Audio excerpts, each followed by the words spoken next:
All right, let's talk about it. Titans fall in Buffalo 34-10 in Week 7. Led 10-0 early, but gave up 34 unanswered to the Bills, and that drops the Titans to 1-5 on the 2024 season. This is Titans Talk Back, presented by Lee Company. All you need, visit them online at leecompany.com. 615-737-1045 is the number for you to jump in. I'm Lucas Panzica with Zach Lyons and Titans legend Dr. Kevin Dyson. And gentlemen, started off good, ended not so much. It's been the story in multiple games for the Titans this year, but Dice more so today than any other.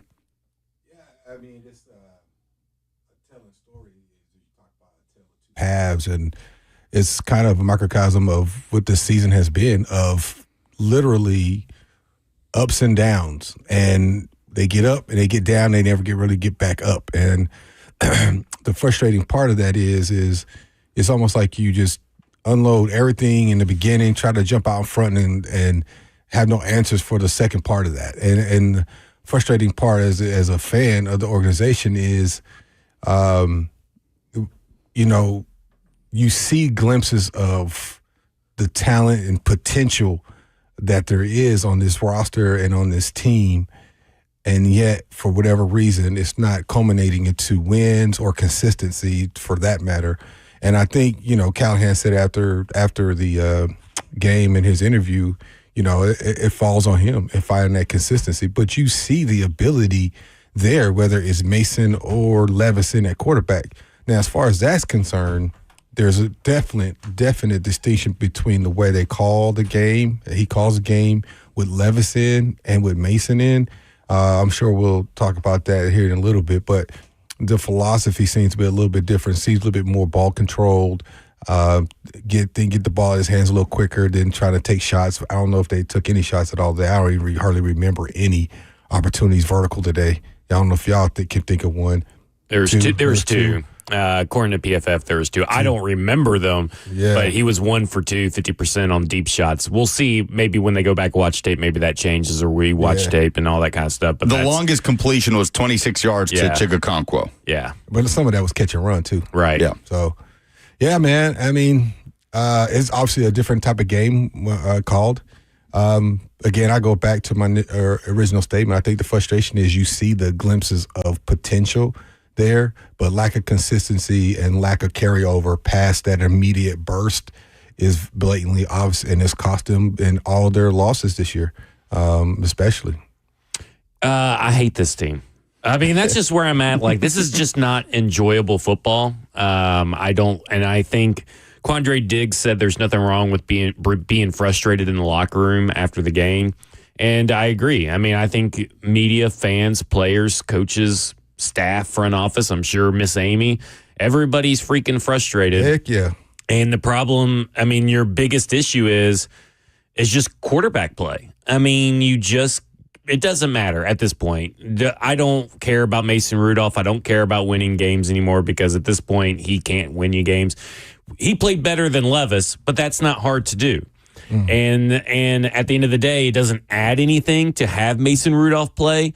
At this point, we've been saying it for a couple of weeks now. Ride or die with Will Levis the rest of the way. If he's healthy enough to go in and play, that's just where I'm at. Just let him play. Yeah, I feel like a lot of fans were calling for this change. Yeah. Hoping that it would be. But, there's so many different other things they got to address, specifically offensively, that the quarterback change was not going to fix it overnight. I think because Mason got the win against Miami, who was starting Huntley as not Tua, with a different caliber offense. He had been there all of 2 or 3 days, let alone coming in with a veteran quarterback who knows that offense, and a high-octane offense at that. So we got a glimpse of the offense looks like with Mason Rudolph. Yeah. And it's not an explosive type offense. It's a ball control, which you look at what they did in the first half, time of possession, third down conversions. I mean, even it was the entire second half. I mean, and I think Callahan said it, the first half is what you saw what the first half and what this team and offense can be. Yeah. It's the second half is the issue, and that's the issue whether it's Rudolph, Levis, NPF, Leroy Watson, Jalen Duncan. Your two biggest issues right now cannot be fixed in the season at this point. It's right tackle and quarterback. And D-Hop, it's over. Matter. I mean, really, again, I mean, whatever. He had a few drops again. He had more attempts in the third and fourth quarter than he did in the first. It's the same old story. Yeah. Titans outgained the Bills in the first half, 217-90. They jump out to that 10-0 lead. Buffalo with 3 and outs to start the game. Started slow. Titans only led 10-7 at the half, but as you said, Dice, time of possession was basically 2-1, almost 20 minutes to the Titans, about 10 to the Bills, and the Titans were outscored a 34-0 after taking that 10-0 lead, and were outgained in the second half, 299-72. So, I mean, what we've seen the Titans get off to solid starts on offense, and then it fall apart. It almost feels like anytime there's a positive start to a game, it's so tenuous. Like and then as soon as momentum swings back the other way, Titans are just never able to get it back. Was there anything substantially different, though, about the second half? Was it simply Josh Allen and the Bills just waking up? Was there anything substantially different that you look at in the second half as to why the Titans just couldn't get anything done and then couldn't stop Buffalo? Well, I'll say this first. The Bills realized, wait, we're a better football team. Let's just play. And then they got after the quarterback a little bit. And I'll give you a stat that kind of shuts it all down. Pollard, 11 for 64 in the first half. Ends the game with 16 for 61. He's able to run the football, control the tempo, control the time of possession, move the chains, and then for whatever reason, it didn't work anymore. And I think that's why Mason Rudolph was having some success early in the game. Yep. He was be able to hit them little 5-yard, 6-yard pass plays and convert third downs because the running game was so effective. And then when the running game was non-existent, they were able to tee off on him a lot. And that's exactly what they did. And they didn't give any different looks. The only thing they did was kind of take away the run and made you one-dimensional in the second half. And you're right. I mean, listen, this is the outcome we all expected, right? Like, nobody's surprised that the Bills trounced the Titans. Yes. Mm-hmm. Now, the path was a little bit different to get there, but the end result is the end result, and this is what we all thought. I mean, I even said last week, unless there's a rampant illness throughout the Bills' locker room, I mean, they're winning the game. That was the only path to victory for the Titans, was a bunch of people getting sick and not being able to play the game for the Bills. And so I'm not surprised. And really, nobody's going to want to hear it, and people are going to call me crazy. This is best case scenario, right? I mean, like, you got whipped with Mason Rudolph, so Mason Rudolph didn't really improve your chances or anything. All hope is gone. Now you just play Levis and just do it. Like, that's this season needed to be about Will Levis, and today just put the exclamation point and emphasis on that. Regardless of what happens with his injury or something, this is a Will Levis find out what you are season. I already know what he is, but I'm sure there are people inside the building that are clinging to hope. There are fans clinging to hope. I'm fine with that. You do you and whatever. But listen, if the worst case scenario, if you end up with the number 2, number 1, number 3 overall pick in the NFL draft, there are worse things to have your season come down to than that. The worst thing is to have Mason Rudolph come in and rattle off 7 or 8 wins, which I don't know if this team's even capable of right now. And you're at a position to try to find the number 1 quarterback in this draft, whoever they may deem that person to be. Well, from the player perspective, though, KD, were you ever in a situation like that where that was the discussion? I know that's kind of the new age of the NFL, is quarterbacks are starting when they're probably not ready because you got to get an evaluation, and it feels like this vicious cycle. Like, well, if they're not ready, how you properly evaluate them, but you have to evaluate them because you got to determine before the second contract comes about. It just feels like you're running in place a lot of times.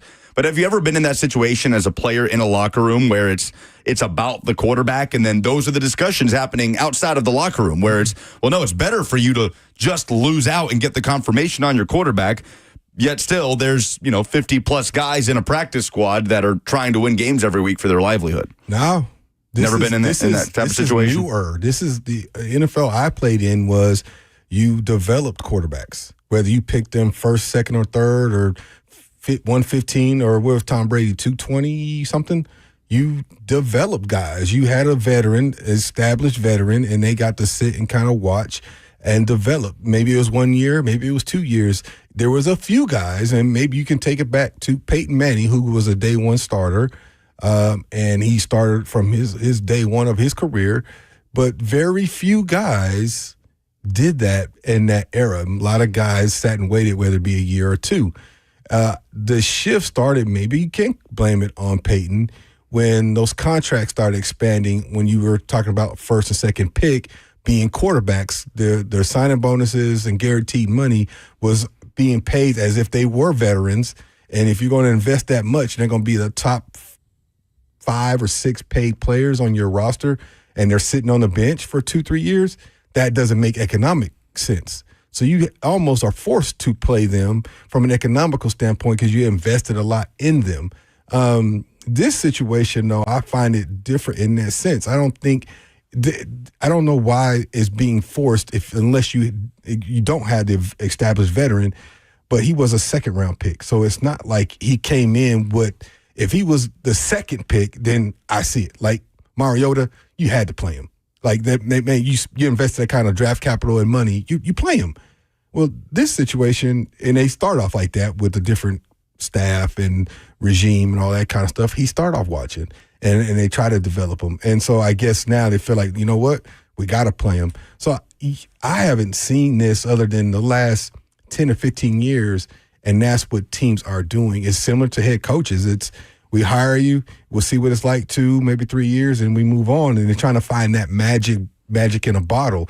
They're trying to find that McVay magic in a bottle. Guy comes on first year, wins a Super Bowl type thing, but it just doesn't happen all the time. But it's like anything else. It's a copycat league. People get enamored with the instant success of things and the stories that they try to replicate that. They hire people from their administration to come take over as GMs and presidents and personnel, people making decisions because they're trying to strike lightning in a bottle multiple times because it worked in San Fran or it worked in New England or it worked wherever.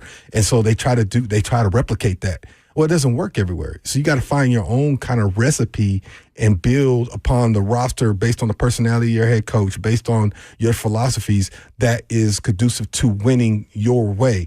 And I thought the Titans had that for a window of time when Vrabel, when it was going back kind of old school where we're running the football and you got 2,000-yard rusher. He led the league in rushing and touchdowns how many years out of every year how many years in a row, and that was kind of a brand of football. But when the king got a little older, people start figuring out some things, coordinators changed and all those different things, those ideals kind of fell through.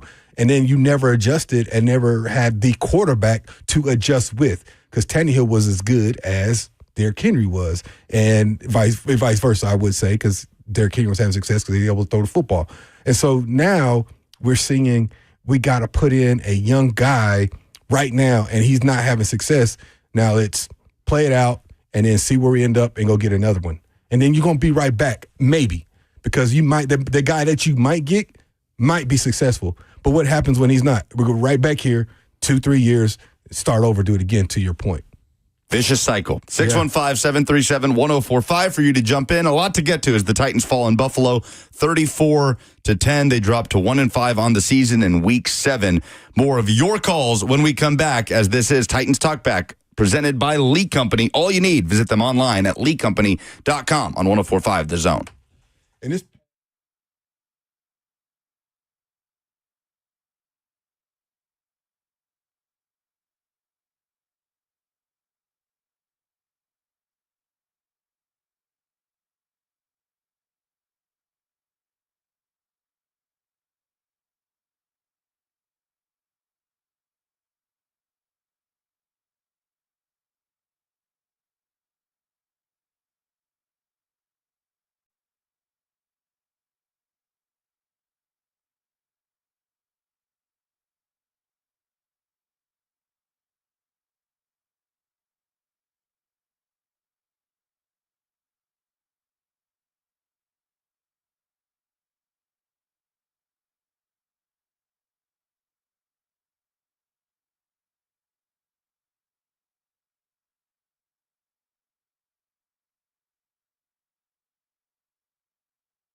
Titans fall in Buffalo 34-10. They are 1-5 after week 7. Welcome back. It is Titans Talk Back presented by Lee Company. The Titans trust their home stadium to Lee Company to tackle their HVAC, plumbing, and electrical problems. They can protect your home too. Your next play, visit leecompany.com. Lee Company, all you need. 615-737-1045. We go straight to the phones. Eric in Nashville is up first. Hey, Eric.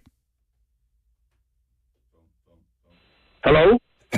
Yeah, we got you, man. Go ahead. Oh, okay. Oh, sorry. Hey, guys. First of all, I just want to say this. I thought Mason Rudolph played about as well as could be expected, consider especially in the second half under how much duress he was under. Agreed. I mean, for Buffalo, it looked like they were sending the kitchen sink. They were just blitzing a lot, and they would just run up our offensive line because I thought the offensive line just could not handle the pressure. They were just bad in the second half and trying to deal with that. And, of course, it's frustrating that we got stopped on that 4th down and 2, which I had no problem with us doing that, but you got to have better blocking scheme or whatever if you're going to run that type of play. In Buffalo, they just got on the roll offensively, and I think, if I'm not mistaken, did they punt in the second half or did they not? Because it looked like they scored every possession in the second half. They sure did. Yeah. But guys, two quick things, and then I'll get on. First of all, on that 4th down play, one of the things, and I heard that question asked in the post-game press conference, that why didn't Callahan challenge when Mason Rudolph tried to pick up the 1st down? It looked like it was close to it. But I don't know if they got a great spot or whatever the deal was with that. Of course, you ran the 2 straight plays, and they got blown up, and that certainly seemed to change the momentum of the game. Why Callahan didn't challenge and stuff, and just want your thoughts on that. But the other question I was going to ask, guys, and one of the things I don't like to do is do, like, rampant speculation on anything, but I'm sure you guys are watching the game. And so I guess in the 4th quarter, where the commentators were talking about DeAndre Hopkins on the sidelines, and I think he had, like, 1 catch for -2 yards, and he was standing near Callahan. And they were saying, well, it didn't look like he was injured, and did Callahan pull him and all that type of stuff. And, of course, you hear speculations about whether or not he's going to be traded.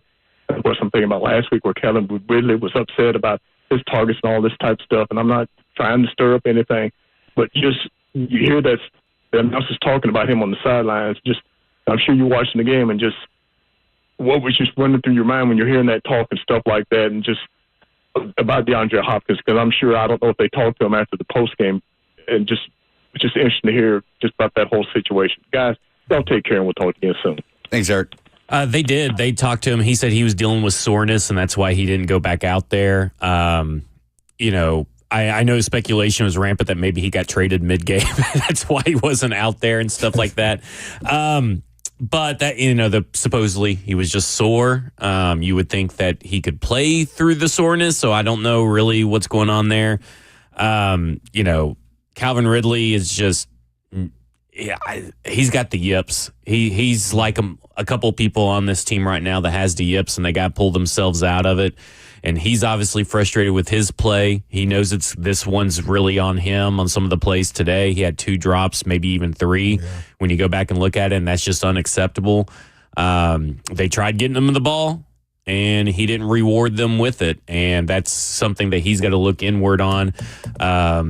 You know, I don't know. Like, this team, I mean, we were talking about during the break, and I'm going to change gears here, I guess, a little bit. But, like, if this team goes, 2-15, 3-14, like, someone's getting fired, right? I mean, you can't sell and listen, I thought that Ren Carthon's first draft without the influence of Mike Vrabel inside the building, without, Amy Adams Strunk possibly being involved, I thought he had a really good draft. I think that he had a really good offseason, but someone has to answer for 3-14, 2-15.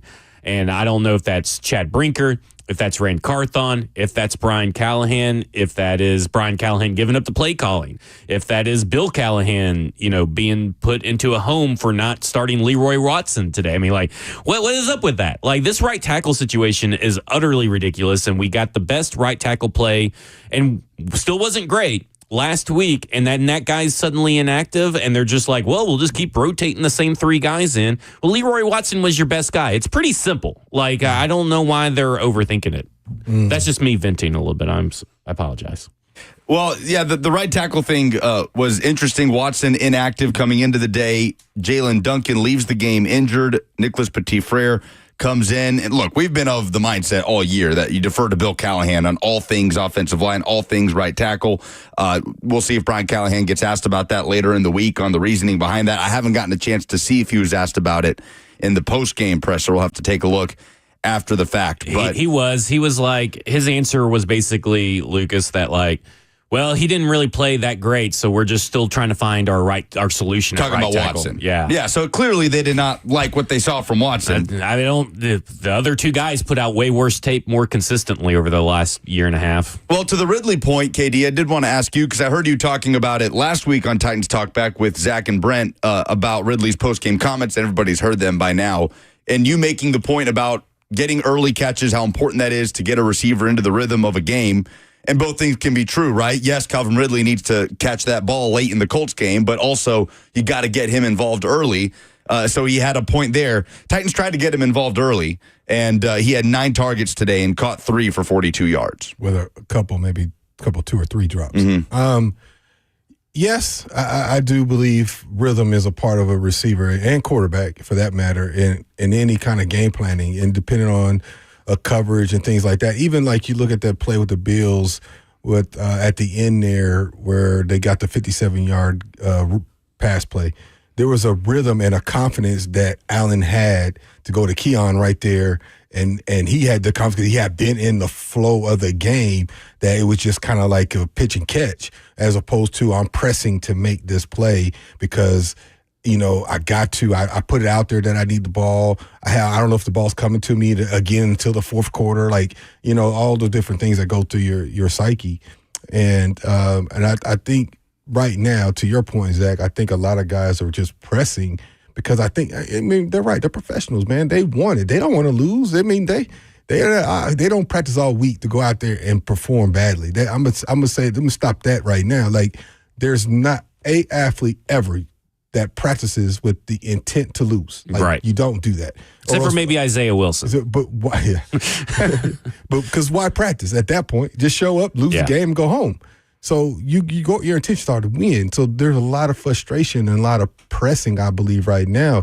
But I think the most relaxed, if you will, that I had seen them was the way they came out in that first half. If they can replicate that play on some kind of level, we're talking about a different type of team. I think people would take that. Even if they were 1-5, just they would be in games. It wouldn't be like this embarrassment. You just got beat down the whole second half. If there was some kind of balance in it. And they just got to find ways to replicate that. And I think that goes back to even with a quarterback in his rapport. Because and to me, I think he's an explosive guy. Get him involved. We have no explosive plays. I see them trying to get him involved. But the little screens and touches, that's one thing. But there's nothing schemed up for him to get a vertical shot, a deep crosser, a deep corner, or something. I'm not seeing it. Yeah, the hitches and screens and all stuff. Yeah, that's cool. Get your ball and get the balls on your hands on the balls. Yeah, hands on your ball. But at the end of the day, you run through traffic, you catch the ball. It's a 3-yard gain. It is what it is. Scheme up some stuff. It's just ingrained in this team, too. These second half woes are not new for the Tennessee Titans. The second half woes, they've been one of the worst second half woes teams since 2022. Mm-hmm. So this was there with Vrabel, is now carried over to Callahan, and it has gone from John Robinson to Rand Carthon. It's something is ingrained in this team where it cannot score points or move the ball. And maybe it is just bad quarterback play. Maybe it is just as simple as bad quarterback play mixed with bad offensive line play. Well, I was going to say the offensive line play has been inconsistent. Yeah, and that's been since 2022. It's ever since the Tennessee Titans got the number 1 seed and Ryan Tannehill threw 3 interceptions against the Bengals. It has never been the same. There have been missteps made by the front offices. There's been missteps made by the coaches, overestimation of certain players that they drafted, Traylon Burks, Malik Willis. It is, and you throw in Will Levis on there. It's just been disaster after disaster, and it really all started in the COVID draft. But it's really all what happened then in the COVID draft has now just kept on snowballing. And they have not been able to stop the landslide, no matter who is in charge, no matter who is GM, head coach, who your quarterback is. They haven't been able to stop that landslide. And at some point, I don't know if that means that you have to blow it all up at the same time, because they've kind of done this thing where they blow up one part of it, like they fire the GM but keep the head coach. They hire a GM that the head coach doesn't even really like or want. Then they fire the head coach, and now they have a new head coach, and then they have all these different quarterbacks. Like, it's there's something wrong in the DNA of this team, and they can't win close games. They can't pull themselves out of mistakes. They can't overcome mistakes. They can't do anything right now correctly. And maybe it is just simple as the quarterback and the attitude that the quarterback brings to the table, or the work ethic, or the rah, like there's just no energy anywhere. And you can point to the head coach, but now that's two head coaches who have lost energy with their teams. 615-737-1045 is how you jump in. This is Titans Talk Back, presented by Lee Company. All you need, visit them online at leecompany.com. You can also watch us on 1045 The Zone TV. Chime in on the F&M Bank chat, YouTube, Facebook, Twitter, and Twitch. We'll go back to the phones. Dustin is in Laverne up next. Hey, Dustin. Hey, what's up, guys? Well, I mean, I think I had pretty realistic expectations for this game. Anybody that watches enough football pretty much knows how it probably was going to turn out. But I think we know now that, and I already knew this, but it's not just a quarterback issue. This is an entire team issue. Unfortunately, it might even be a culture issue, which has been for a while, but I thought we could get past that. But with that said, I guess we're just going to have to settle for 12-5, go on a little run here. So, but on a serious note, I don't understand why, for the casual viewer, we see running the ball at work, and then we do that in the first half, and then we just go completely away from it. And then also on top of that, we have three, I don't want to call them bona fide tight ends, but we got three studs at tight end. I don't know why we're not doing more like block and release stuff with them, like a lot more of this safety valve stuff that let's work smarter. Let's not work harder. Brian Callahan seems like a smart guy, and I hope he's listening and taking input on all this stuff, because we can make this a lot easier on ourselves than what we're doing right now. That's my input. I just wanted to throw it out there. Go Titans. Thanks, Dustin. Well, I mean, I'll say this. Wiley pushed a guy, Greg Russo, right into Mason Rudolph's lap, and then proceeded to, I believe he dropped the ball or got dropped for a loss after the ball was thrown to him, because he's obviously was supposed to chip him. Mm-hmm. But then Gregory Russo gets by him, and he just pushes him right into the quarterback from the back. Like, this is just ridiculous. Wiley has not been good this year. He's been terrible at blocking. He's been very underwhelming. But they tried, right? That's all they did was get the tight ends involved. I mean, the tight ends were doing awesome today. They were catching balls and all that kind of stuff. Nick Vanette, Jig. So I don't know. I don't think there is an easy solution or fix to this team. It's in a real bad place right now. No matter who the quarterback is, it's just in a bad place. Jig, the lead receiver today, 4 catches for 50 yards. Sorry, go ahead, Katie. No, you're good. I think Zach's point is I don't think there's any one fix, but if there's a focus aside from quarterback, it has to be offensive line. Mm-hmm. And I felt like they have done that of recent, and I feel like they have a left tackle finally. I think the guards are improving, and they're both draft picks. Center has been steady, but that right tackle has been the nemesis for multiple years. I don't even know if you want to go back as far as Conklin, if it's been that long. I don't know. But, I guess you could say Kelly had that one good year, but that was about it. Yeah. That wasn't going to be sustainable regardless. Right. But that doesn't excuse the rest of everything that's going on. The inconsistent play at quarterback, the inconsistent play at wide receiver, things of that nature. Now, I don't know, again, schematically, what the differences are from the first half to the second half. I think the term adjustments gets overplayed a lot. I do too. It does. I think what the misconception is, though, they don't adjust at halftime. You go through all week with a game plan and you make minor adjustments, but you can't just come up with a whole brand new game plan, right? Because you figure out, they're doing exactly what they said to do. Then it becomes like Herman Edwards said, and I said this, at some point it's mano a mano, and we have to win more of those battles than they do. And to me, that the last game in this one, it comes down to mano a mano, and the other opponent is winning more of those one-on-one battles, whether it be at offensive line, whether it be at receiver, whether it be whatever, more often than the Titans are winning. Now I'm talking about the offense. Defense kind of got that same kind of beat up today too. Mm-hmm. So it's not necessarily play calling in the sense that they need to make these wholesale adjustments and it's going to be the magic formula. That's not it. He said it was execution. Exactly. I think he's right. The scheme works. People get open. People drop balls. People drop balls. People miss protections. Yep. They miss blocks. They slip. They don't get calls. They don't do checks. Quarterback makes a bad read or a misread. Things like that. And those are the things where I think Callahan, as an evaluator of talent of his roster and where they're at, and it goes back to our point I was talking about with you a few weeks, Zach, of do you start calling your offense as you want it, regardless of who's at quarterback, or you start building this thing around what you have? And to me, you owe it to everybody else in that locker room to build up what you have. I know what you want to do. I hear you. Yeah. But what do you have? And that's in essence the marking of a great coach is I called the offense for what I have. And at that moment, it might be the run game. Well, you know what? We're just going to go out. We're going to sell it out, and we're going to establish this run game. We'll build the passing game off of it. And that is the adjustment, if you will, that is going back to that last caller's point. You nearly have 100 yards rushing in the first half, and then after that. And it's because they start they're supposed to be a chain progression offense, mm-hmm. right? And when you're constantly behind the chains, and I mean we're talking about 6 drives that went downs, punt, interception, end of game. Yeah. And it's because because at the second half the team's just like, okay, well we know the quarterback isn't going to really be able to do anything. We're just going to focus on the run, and they do that in these games, and that's how you get less yards at the end of the game than you had at halftime because they're stopping Tony Pollard. They're selling out. But let me tell you what happens. This happened. This is what Cincinnati did to the Titans in that playoff game with Derrick Henry.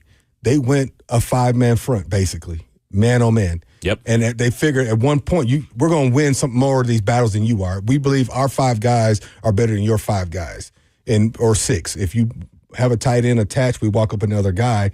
And if we're disrupting the quarterback, we're stopping the run, it doesn't matter the one-on-ones on the outside. And plus, we think we can match up with you out there anyway. Yeah. And so I want to pay attention to that a little bit more and see. I saw that a little bit last week, and I wasn't thinking about it this week, but now I'm thinking about through the game. Like, there was a lot of disruption. A lot of people walked up trying to, you gotta cipher through all that as a lineman. And there's a lot of 5, 6 guys right there at the point of attack. And if you miss the wrong guy or he wins the one-on-one battle, it disrupts the whole running game, which disrupts and it's the easy to game. do against NPF right now. Exactly.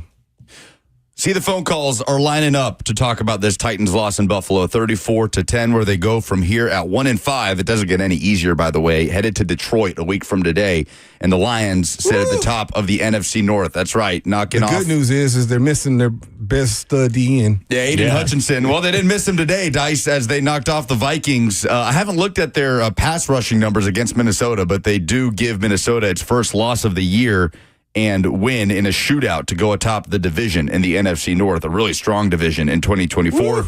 Titans head to Detroit next, so it does not get any easier as they sit at 1-5 after a 24-point loss in Buffalo. This is Titans Talk Back, presented by Lee Company. All you need, visit them online at leecompany.com. 615-737-1045. More of your calls when we come back on 1045 The Zone.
34-10, the final. Titans fall in Buffalo in Week 7, dropping to 1-5 on the year. Welcome back. Titans Talk Back is presented by Lee Company. The Titans trust their home stadium to Lee Company to tackle their HVAC, plumbing, and electrical problems. They can protect your home, too. Your next play, visit LeeCompany.com. Lee Company, all you need. Alongside Kevin Dyson and Zach Lyons, I'm Lucas Panzica. Reed Smith, our producer, 615-737-1045 for you to chime in, and Reed will get you in line to hop on the show as we go right back to the phones to Randy, who is in Missouri, calling in. Hey, Randy. Hey, guys. So my issue with this game was this was Callahan's opportunity to show that it was Will Levis and not him, and I'm not so sure that he made on that promise. But I think I've got a solution, and I think I have a clear solution. All we got to do is get Dr. D out there on the field to show Ridley how to catch the ball. We go down to Decatur, Alabama. We get big country David Stewart to anchor that right tackle line. And then we go get Kyle Vanden Bosch to rush on the other side of Harold Landry. And I think this team's going to be set for the Super Bowl. 12-5, here we come. Tighten up, baby. That's it. Thank you, Randy. Grab us old guys. Javon Curse while you're at it as well. Just get Javon Curse with Kyle Vanden Bosch, and let's just go old school. Like, if we're gonna run the ball, 50 times a game, let's go real old school. Vanden Bosch was here last week. Yeah. They had the opportunity. He was the legend of the game last week. Thanks for the call, Randy. Ed is in Buffalo up next. Ed, were you at the game today? Yeah, dude, we were there. I brought my daughter up. We actually drove up from Nashville yesterday, stayed in Buffalo, had a good time. And you know what? I got to say, this fan base is amazing. But I'll tell you what, man, like where we're lacking, we're not lacking on personnel. We're not lacking on dudes, man. We're lacking on getting outmanned. Like everybody on that field today got outmanned by the guy in front of them. I don't know what it is, man. It's a culture thing here.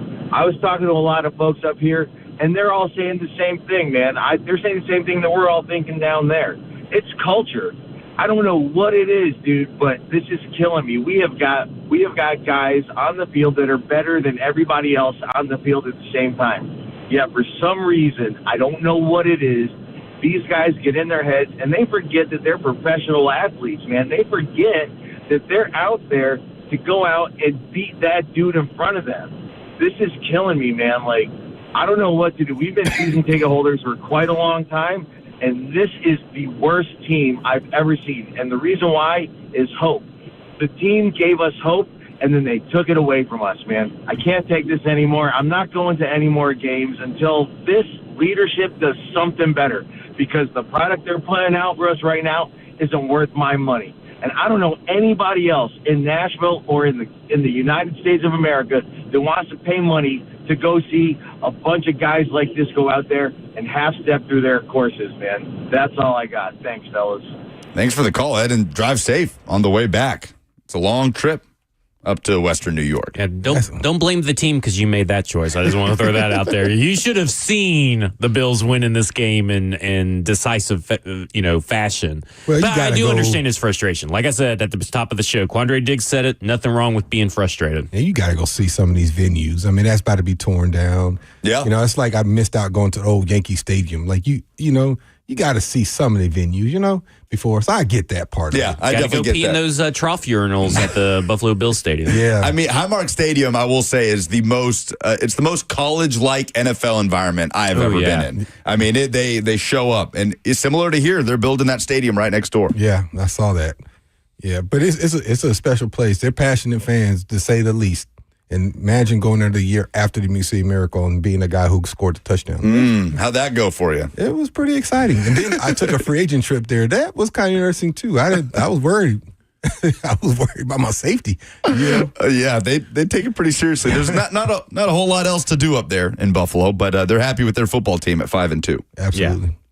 Yeah. I mean, let's go back and think about this real quick though. They fired John Robinson. They were 7-5, if I'm not mistaken, when they fired John Robinson. Yes. And then they proceed to go winless the rest of the way. They were a 6 or 7 win team. What were they last year? 7? 6-win team. 6-win team. Yeah. And they fired Mike Vrabel.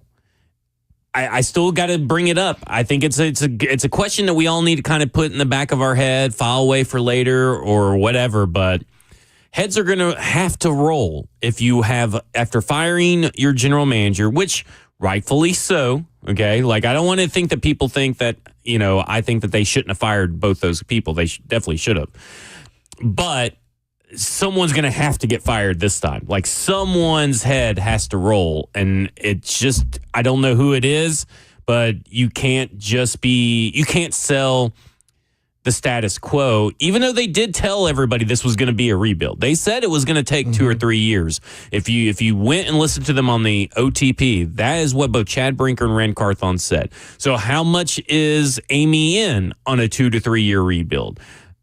Like that's another thing, I guess, part of it, but that's what they said. Now, they made all these moves and told people they were going to be competitive. They've been competitive in a few games, but overall, I don't think we could really, competitive by scoreboard standards, but I don't think we can really say they've been truly a competitive football team. Well, I think I got a different outlook on it, and here's why. I think with anything comes with consistency, and if you continue to keep firing and hiring, it's hard to build consistency on any level. I mean, if I'm a head coach and I'm constantly rotating players, whether it be at quarterback or at secondary, wherever it is, I'll never be able to build that continuity. And I think that's, in essence, what we're finding out is there hasn't been continuity throughout for a number of years. You can go back to JR and maybe Verbal's first year, but even then, I don't know if you was on here with me, Lucas, but there was a time where I said, this is going to come back to bite him when you fire a guy who not only won multiple years in a row, won a playoff game, and he still fired him for an unknown coach. Talking about Malarkey. Yeah. When they fired Malarkey. Yes. When they fired Malarkey for Vrabel, and I said, be careful what you ask for. And everybody was saying Malarkey can't win the big one, blah, blah, blah. But he did something when they had some struggles leading up until those 2 or 3 years he was the head coach, and they went with Vrabel. And then Vrabel comes in, gets the number 1 seed, winning the division, all those things, 2,000-yard rusher, blah, blah, blah, all that. And then he loses favor when people start plucking from his staff. Free agency guys didn't work. Draft picks didn't work. The clearly division between him and JR was evident, especially with the A.J. Brown trade and that draft day. And then it was Amy took over as majority owner and decision maker for the franchise. There's a lot of stuff where there's still no consistency from a few year period. To me, to make a full judgment to say clean house, start over again. And right, Rand is a new GM who's essentially in his first full year as a decision maker. So, and we talked about it for the most part, his decisions on surface level seem to be the right move, right? So if he's given the opportunity, and he did this year, and a lot of his moves from his draft picks to free agency, we can say that they have somewhat been the most productive. Okay? I mean, I don't know if y'all disagree with that. No, I wouldn't really. I think Calvin Ridley is obviously the biggest black eye on his resume from this past year. But that also was the right move, right? I'm gonna make an argument for that. He made some drops, yeah. But I'm gonna say this as a former receiver, we rely on so many things to go right to even have an opportunity. Yeah. 1, the ball has to come our way. 2, offensive line has to protect. Quarterback has to find me. Quarterback has to deliver a ball. Now, he has some drops, and he's leading the team in drops right now. Right. And that's on him. But that's me being devil's advocate. But to your point, yes, that is the only one that you can say he hasn't done his part as a GM. But the rest of it is not necessarily him yet. So I'm not saying nobody's head needs to roll. Something definitely needs to change, but it's a cultural thing. And if you just hire a coach, when does he get opportunity to adjust that culture? It's like when I took over as a principal, I was the 3rd principal in 4 years. Well, I was dealing with 3 different philosophies and cultures within the building from the people that they hired and fired and came back. And it's a similar thing as a head coach. He's different with different philosophies. Some of these players are still on the Vrabel philosophy. Some of the front office staff are on that philosophy of him and JR. Like, they are still dealing with that philosophy, and there has to be a shift. So to me, I don't know if you go ahead and start chopping off heads and let's clean this up, because again, to me, you end up right back in the same boat, and then we're having the same conversation. And that's true. But also, I'll let you wrap up that No, I was going to say, let's hold that thought. We'll do it on the other side. We'll continue to take your calls. 615-737-1045. Titans Talk Back reacting to the 24-point loss in Buffalo on 1045 The Zone.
615-737-1045. That's how you jump in. Titans Talkback continues on 1045 The Zone. Presented by Lee Company. All you need, visit them online at leecompany.com. Alongside Kevin Dyson and Zach Lyons, I'm Lucas Panzica. We will go right back to the phones here in just a moment. You can also hang out with us on 1045 The Zone TV, YouTube, Facebook, Twitter, and Twitch. But picking up where we left off, guys, in the last segment, look, to your point, Zach, 2-15, 3-13. If this thing continues the way that it's going, all bets are off, right? In terms of who they bring back, who they don't bring back next year.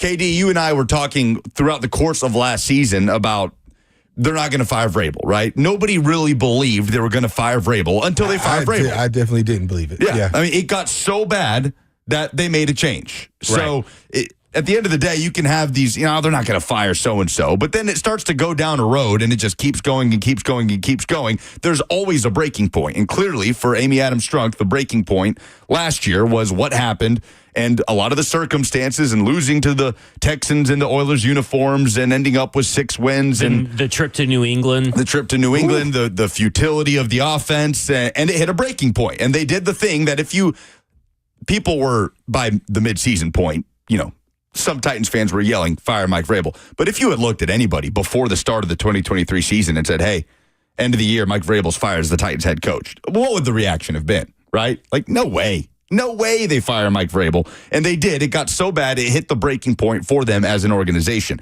So I agree with you, Zach, that 2 wins, 3 wins, if it continues in the path that it's on right now at 1-5, and by the end of the year, that's what you're looking at, all bets are off. Well, I will say this, you bring up the Vrabel stuff, and it kind of reminds me of a forgotten aspect of that. It's not only just a trip to New England, it's the fact that they didn't communicate between head coach and owner once the trip to New England was over with, right? Like that stuck in her crawl. They weren't communicating, they weren't talking to each other and all that kind of stuff. And we all agree Amy Adams Strunk is the wild card in this group. And in this decision-making process and the outcome of what happens after the outcome of this season. But Brian Callahan, Rand Carthon, and her are constantly in communication. So maybe that provides you a little bit of comfort if you are pro-Callahan or pro-Carthon and you want to see them stay another year. Maybe you don't want to see Amy Adams Strunk make a rash decision, so maybe there is some kind of comfort that at least they're all 3 communicating, so they should all 3 be on the same page. I wonder what their level of expectation for this season was. I doubt it was a 1-5 start. Right, for sure. Especially when you saw Chicago in the beginning, things like that. But I think as they have kind of shared, thought this would be a year of rebuild, like a year that we kind of cipher through some things, build up this roster, and then compete maybe year 2, year 3. So if you say that out loud, thinking through what Amy Adams might be thinking is she's going to taper some expectations, I think, in the offseason. And maybe it's performance-based. Like, if I'm not seeing XYZ kind of production, we're going to have some real conversations. Yeah. And, But to me, guys, I think the rebuild talk, the talk about, hey, it's going to take a while, was almost, sort of hedging the bet a little bit because they also spent more money than anybody in the NFL in the offseason. Yeah. But they also had some of the most to spend. Absolutely, they did. They had a ton to spend, and they went out and took advantage. But they brought in L'Jarius Sneed to be good now, right? At 28 years old, they brought in... be good the next 2 years. And the next 2 years, but to help them now. They brought in Calvin Ridley to help the team now and for the next couple of years. So there was also an element of, yes, look, it's going to take some time. It's a young quarterback. We got to find out what we have in him, but we're going to bring in all the pieces to be as meaningfully competitive as possible while going through that process. And people were, you'd have conversations with people all over town before the season, and there was this almost incredulous, like, hey, I think the Titans could do so. I think they could win some games this year, right? The vibes got impossibly high. Right. It started to ratchet up as we drew closer to the season. I think they could, in a weak division, they could push for a playoff. And I remember my reaction was always, well, yeah, they spent more money than anybody in the NFL. They brought in this player and this player and this player. They think they have their left tackle. Yeah, I hope so. That should be the expectation, right? Yeah. And it's gone the complete opposite direction. So we have no idea what the actual internal expectations were in the building. Yeah. And that could be what defines a lot of postseason personnel changes in the front office. Well, let me say this. They said rebuild, right? Rand Carthon, Chad Brinker literally said the words, it's going to take 2 to 3 years. Both of them sent that message out there. Whether you listen to that message or not is a little bit different. But you know what's part of a rebuild, by the way? Getting good players. Mm-hmm. Like you can't have a rebuild without getting good players, and then they went and did this. Now, they said that they would be competitive. Okay? Like I said earlier, just because you're competitive doesn't mean that you're going to win games. I mean, they have a couple one-score losses on their record, stuff like that. Yeah. Obviously, quarterback was a bigger issue than what we all thought, because I think for the most part, most people, media, fans, now you can't go nationally, so it's going to have to stay here locally, kind of brushed under the rug the offensive inconsistencies at training camp. Mm-hmm. And obviously that has bled into the regular season. So that is a big issue. And I also think that a lot of the offseason had a lot of pivoting, right? I mean, they were trying to get Azeez Al-Shaair and Danico Autry back in the building. They didn't get them. They go get Calvin Ridley. They didn't think that L'Jarius Sneed would be available, so they go get L'Jarius Sneed. They took an opportunity to go get. So a lot of that is pivoting. Mm-hmm. But for the most part, I think that if those two things hadn't happened, we probably would have had two different expectations, right? Like if Azeez Al-Shaair is on this team and Danico Autry is on this team, but not Calvin Ridley, we're probably all thinking different expectations. And I think for the most part, the local media did a good job when picking win-loss totals. I don't think anybody predicted that they were going to have a winning season or anything. Yeah. I mean, I think the most I've heard is probably an 8 or 9 win season, which is competitive, but not great. And probably not what, really the talent on the roster should be. But I mean, this is what they said. They set those expectations. It just depends on where is Amy Adams Strunk in the setting of those expectations and how informed is she of it. Yeah, yep, I agree. Let's go to the phone. 615-737-1045. Jeremiah in Clarksville's up next. Hey, Jeremiah. Good afternoon, gentlemen. Thanks for taking my call. Listen, I'm a disabled veteran. I took a bullet to the head 19 years ago, lost the frontal lobe of my brain and both my eyes. I got 32 titanium plates holding my cranium together, and I still function better than most folks who have all their faculties. A fool speaks all his mind, and a wise man saves it till the end. Derrick Henry did the smartest thing that man could do before the Titans ruined him. When you're sending your troops out into combat and they keep coming back wounded and they're not gaining no ground, that means they got a company commander who is incapable of doing recon in order to win ground. Whoever that company commander is, be it Amy or whoever, they need to do something serious, because all these men on that team are doing is going out at every game and coming back and looking like fools. And that, man, they can't take any pride in that. They got to do some recon. They got to look at this like a military combat zone. And until they do that, they're going to keep coming back sad and losing games, man. And I hate it for them because, man, they can't gain no pride that way. Thanks for the call, Jeremiah. Yeah, and thank you for your service and all that. But, I agree. I mean, I brought it up last week. There was something about the energy on this team from the pass catchers when Will Levis was missing them and everything last week. That energy has seemed to kind of, steep over into another week. We saw this with Mike Vrabel teams too. Like Mike Vrabel teams, there were lapses in energy and lapses in focus and stuff. Right. I have a hard time figuring out what the fix is, and I think right now, and nobody wants to hear this, there's just not a fix for 2024. Like, this is the team that you got. This is the team, barring a miraculous turnaround by one of these quarterbacks, I just think that we're just going to all have to gut through this 2024 and let the, dominoes fall where they fall. I think you said earlier, Zach, I think hope is gone. Yeah. I think that's the worst kind of feeling. Yeah, I think that's where we're at with it. And the fans seemingly just listening today, I think everybody's, you come into a season optimistic, regardless of a rebuild or not. You look, you're optimistic about your team. You want them to be successful. And I think even as a player, you have optimism. In the offseason, you think, we made these moves. And they say it.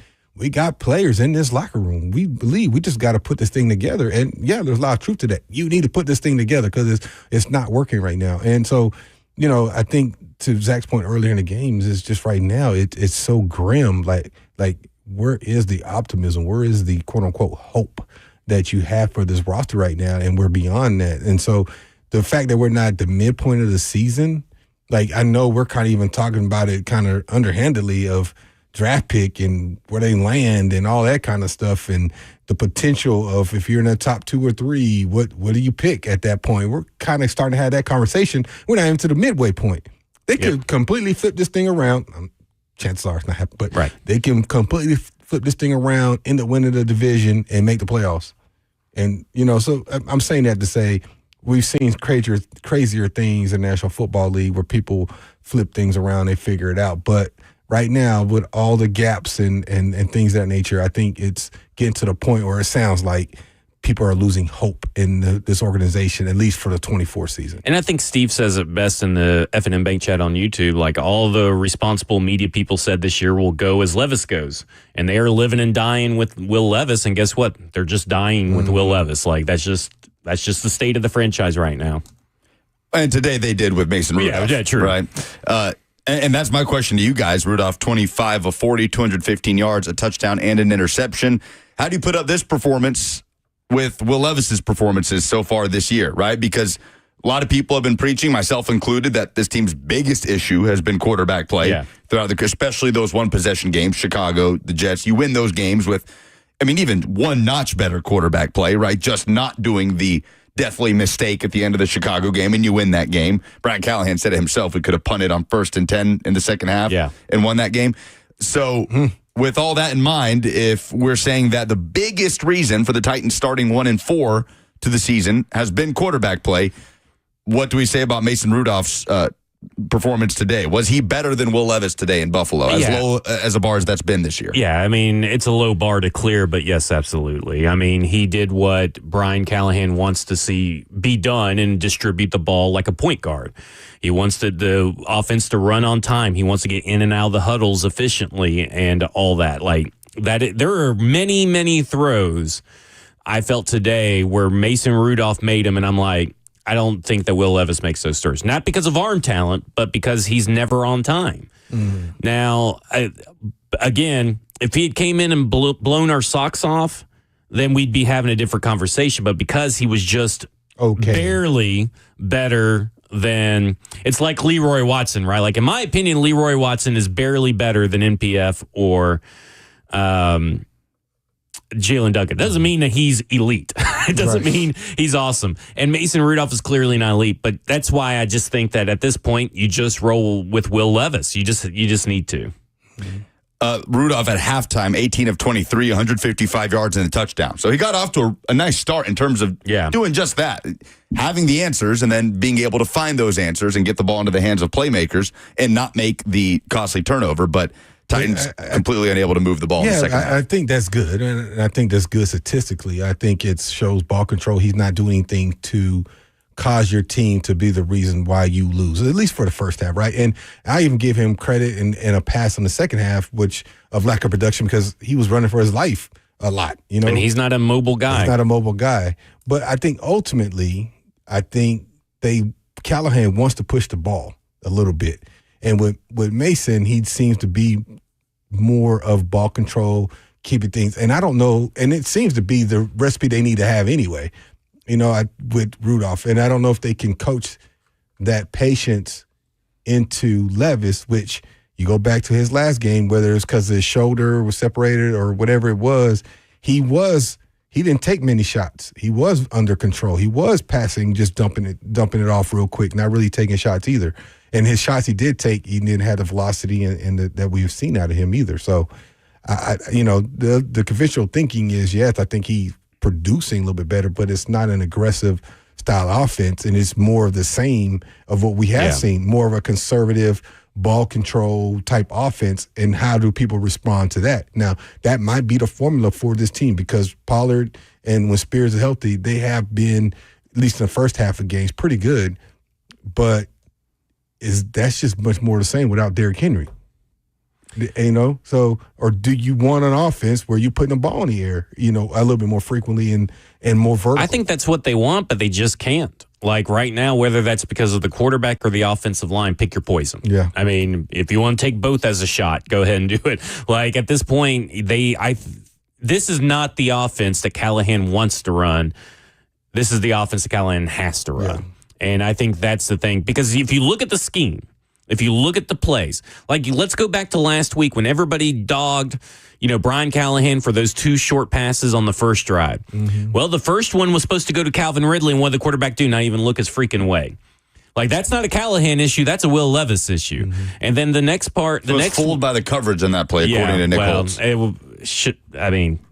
Fooled. I mean, he shouldn't have been fooled. I mean, if you look at where the blitz was coming from, is coming from Ridley's direction. Ridley still had the one-on-one matchup, but, that's an issue. Being fooled is an issue. And then you go and look at the next play, and it was to Chig. Well, Traylon Burks totally misses his block. Like, those are execution issues. This is not... Now, listen, I have some beef with Brian Callahan on some sequencing, play action usage, stuff like that. Like, I do have some beef with Brian Callahan, but that's going to be stuff that you see in most offensive coordinators or play calls, across the NFL, because it's such a tough thing to pull off week in and week out. Mm-hmm. But like my biggest beef are these challenges.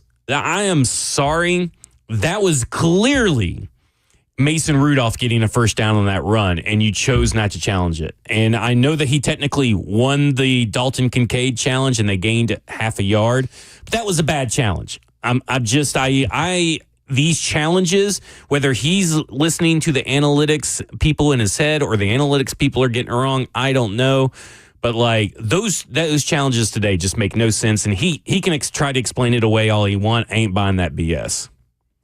615-737-1045 is the number for you to jump in. We'll get back to your phone calls when we come back on Titans Talk Back, presented by Lee Company. The Titans trust their home stadium to Lee Company to tackle their HVAC, plumbing, and electrical problems. They can protect your home, too. Your next play, visit LeeCompany.com. Lee Company, all you need. Your calls when we come back. It's Titans Talk Back on 104.5 The Zone.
Titans fall in Buffalo 34-10, dropping a 1-5 on the season. Bills improve to 5-2 in Week 7 of the NFL season. This is Titans Talk Back, presented by Lee Company, alongside Kevin Dyson and Zach Lyons.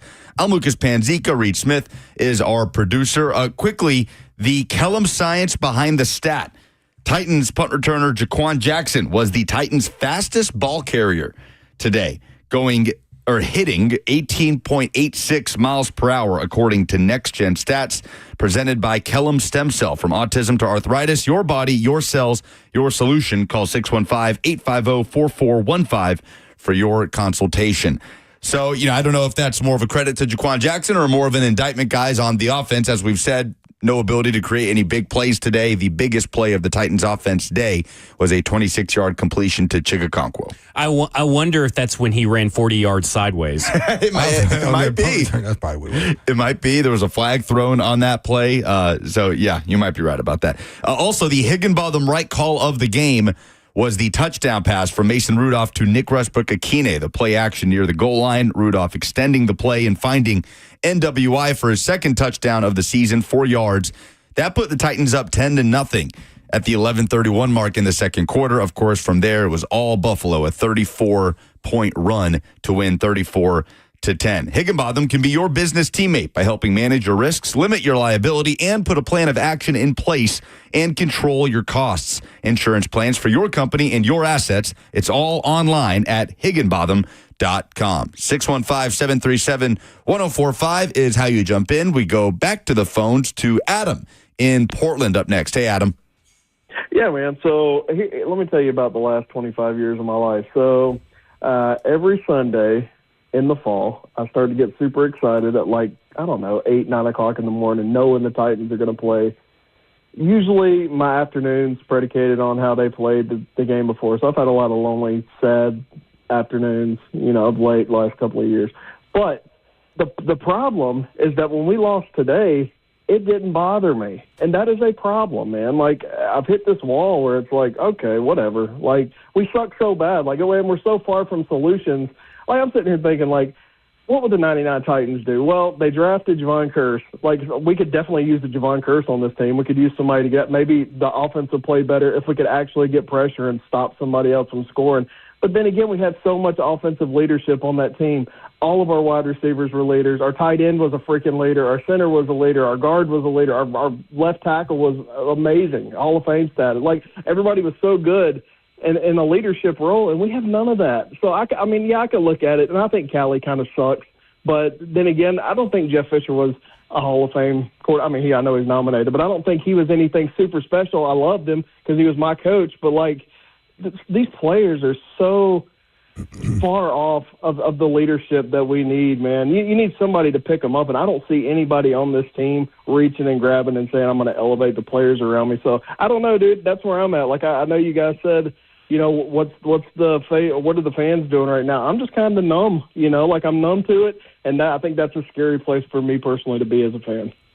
And thanks for the call, Adam. Apathy has set in. I think that's a fair assessment, too, as far as leadership. Who are the leaders right now in the clubhouse? Well, it should be Big Jeff, Harold Landry, Lloyd Cushenberry, DeAndre Hopkins, Calvin Ridley to a certain extent. Those would be some that just came off the top of my head, but doesn't mean that they are, right? L'Jarius Sneed is a pro at the highest level, and that's a guy that, and really the cornerbacks had their issues today, but when you're talking about it's Darrell Baker Jr. and Jarvis Brownlee Jr. on the outside, and then you have Roger McCreary still on the inside, they still did okay for their level of expertise or experience. So and sometimes your coaches can be leaders. The coaches are allowed to be leaders as well. And I do wonder if Brian Callahan's even temperament, because we know last year when the Bengals were terrible and they went to the bye, Brian Callahan was the catalyst. You heard Orlando Brown Jr. talk about that last year, was the catalyst to get them motivated and get that offense back on track. We have not seen that here. And maybe he is motivating them behind the scenes. Maybe they do believe behind the scenes. But as far as, they just can't overcome mediocre to bad quarterback play every week. Yeah, I think Big Jeff comes to mind for sure. And I think he has stepped out in front sometimes. But again, he plays a position that is not necessarily high profile. He's in a position from a fan's perspective because of his dynamic play and being here for the length of time that he is.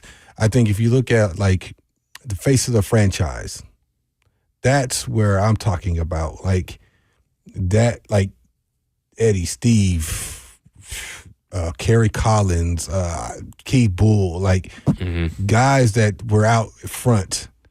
And they took the blame. They rallied the troops. They did a lot of things where they understood the assignment. And I think right now, I don't get a sense of the finger pointing or anything like that right now. But the accountability piece of trying to figure this thing out, it doesn't seem to be high. I think it's still like, oh, we're good. We'll be able to figure this thing out. When we do, we're going to be really good. Well, it's that mentality is not working right now. Yeah, easier said than done. Said than done. So what can we do to actually right the ship? And that's where the leadership comes. That's where you start seeing the veterans or the people you may have mentioned that you say, hey, I got it. Feed me. Give me the ball. Go to Callahan, man. Stop worrying about it. Feed him. Get him the ball. Let's do this. Let's go. Whatever. Those are the conversations where the leadership really starts taking making its impact, I should say. 615-737-1045. Kevin in Hendersonville is next. Hey, Kevin. What's up, guys? Thanks for taking my call.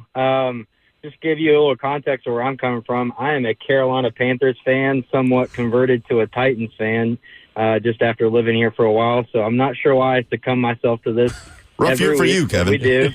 But I just want to talk about expectation. I feel like there's a culture where we've just gotten comfortable with having the bar set low in Nashville. And I just, when are we going to be okay with setting it a little bit higher? Sometimes it just feels like we're content with putting out a team on the field and not being really strategic with that team or making it competitive. And I think we all know the definition of insanity, doing the same thing over and over again and expecting something different. And, I would love to see something done differently. And I'm not sure what that is, but I feel like some change has to happen. And maybe it's guys in the locker room, needing to step up and lead well even more than they have already been. But look, I'm not expecting a Super Bowl here by all means. I know Zach was talking about rebuild, but this team is way too good to be performing the way they have been this season. And I don't know. I don't know what to do. Like you said, apathy set in at this point. So I'm just kind of numb at that point. But yeah, I just want to express my thoughts and love to hear what y'all have to say. I'll hang up and listen. Thanks for the call, Kevin. I mean, for the most part, the defense has played well, and I don't know how long that lasts, though. I mean, coming from a locker room where, listen, locker rooms today are probably a little bit different than what we're used to seeing, over the years or have experience with. But I find it hard to if I were to come in and do my job at the highest ability and the complete other half. Let's say I'm a two-man team and the other half of my team is not working and not doing their job and I'm carrying their slack.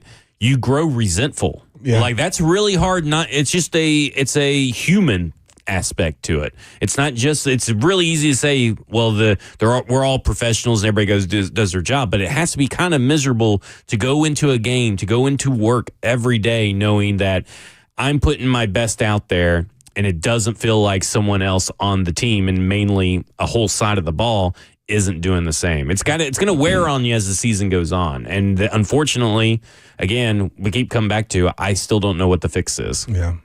I think it's a collective thing. I think at times special teams could be blamed. We don't even get it. We hadn't even really jumped into that, but it's just like, complimentary football, whatever phrase you want to use, it just hasn't been a lot of that this year. Yeah. It seems like somebody has let the other group down at some point in almost every game. Right.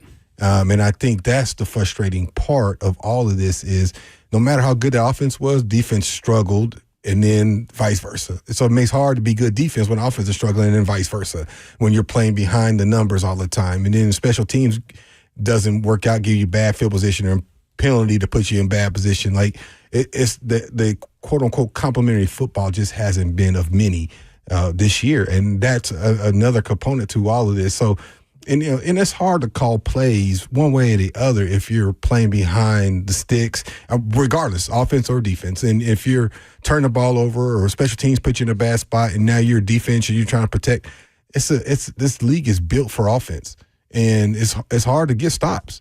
And so if you constantly on the field, they were tired today. You can call it what you want. Defense was tired. I mean, they did not stop them the whole second half. They were fatigued, man. And at some point, the levee's going to break, and it broke today. Well, they were only given, second half, 2 minutes.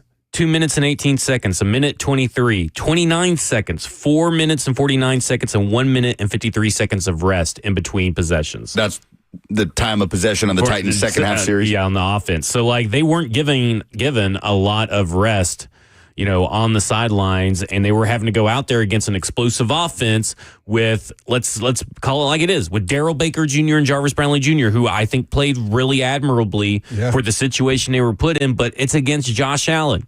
And you have a non-existent pass rush, and you've had a non-existent pass rush all dang year, and that's another one that kind of, for the people who say you can only do so much in a off season, I understand where that sentiment comes from. I understand where your logic comes from.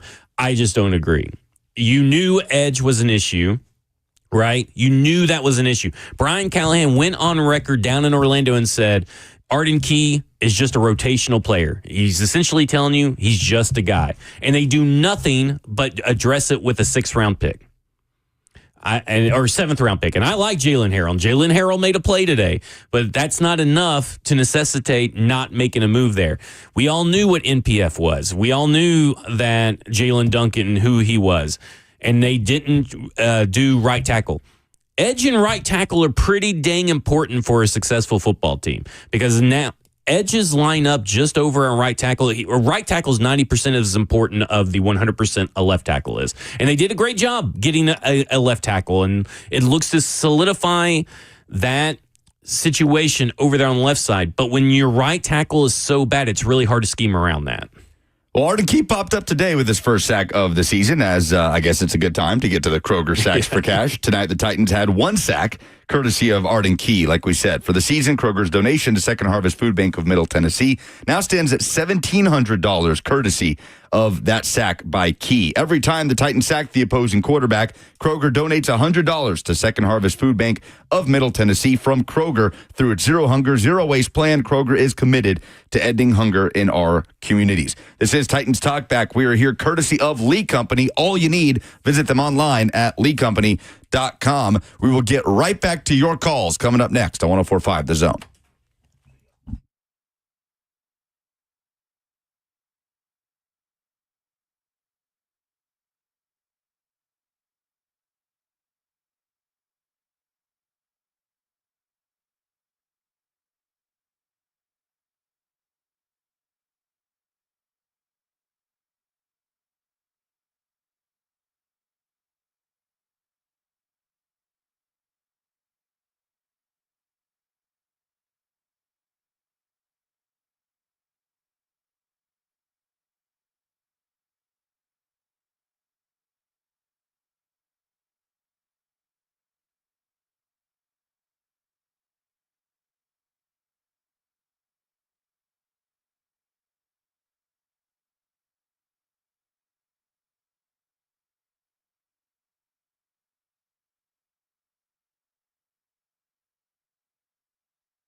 Titans Talkback is presented by Lee Company. All you need, visit them online at leecompany.com. Okay, lines are loaded, so we go right back to the phones, and let's get Richard in Manchester in here on 104.5 The Zone. Hey, Richard.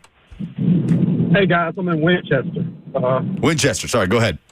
Okay, I'm going to use a baseball analogy, okay? And let's look at the NFL post-COVID and how you have a quick turnaround. You either got to get a triple or a home run on the coach and the quarterback at the same time or within a year of each other. Mm-hmm. Let's go to Houston. Triple, a home run, you saw the turnaround. Mm-hmm. Washington, coach, quarterback, triple, a home run, you saw the turnaround.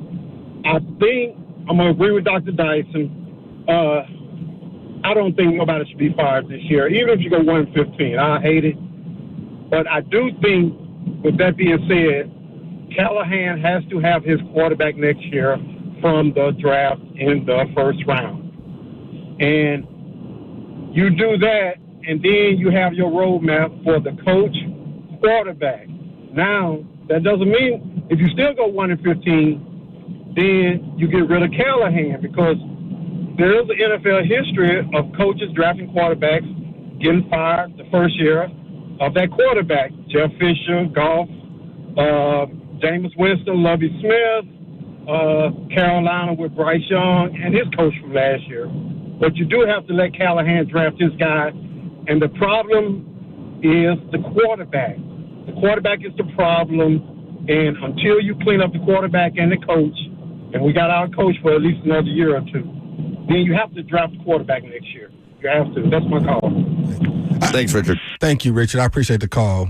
I think maybe we're all being short-sighted in this, and maybe I'm wrong, and I'm glad to admit I'm wrong if it works out, but the chances of a rookie college quarterback in the way they call their offenses and schemes, because we've seen a lot of quarterbacks that have very good college careers struggle in a National Football League, whether because they had to go in the center, get in the huddle, whatever it may be. There's different things that they say about.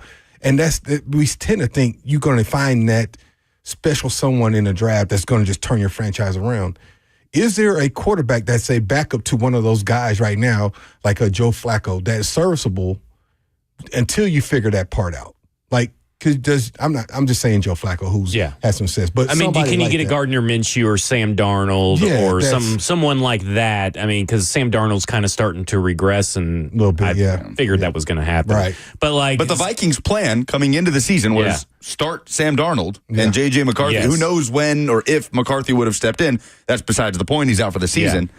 But the Vikings did try to do that coming in. They were one of the few, and the Falcons are trying to do it now with Michael Penix. Yeah, so it'll be interesting to see. Maybe Kirk Cousins and Michael Penix is a good example of, hey, maybe they were actually ahead of their time than what we all wanted to give them credit for. And I never had a big issue with it because I could see what the plan was. I mean, you don't want to start Michael Penix Jr. right away, but you also know that Kirk Cousins could be an injury away, or you buy yourself a couple years with a first-round draft pick because you have the fifth-year option to let him develop and sit. And not every first-round quarterback or second-round quarterback, any quarterback drafted, gets that luxury. But sometimes when you got a guy that comes in, like look at Brock Purdy.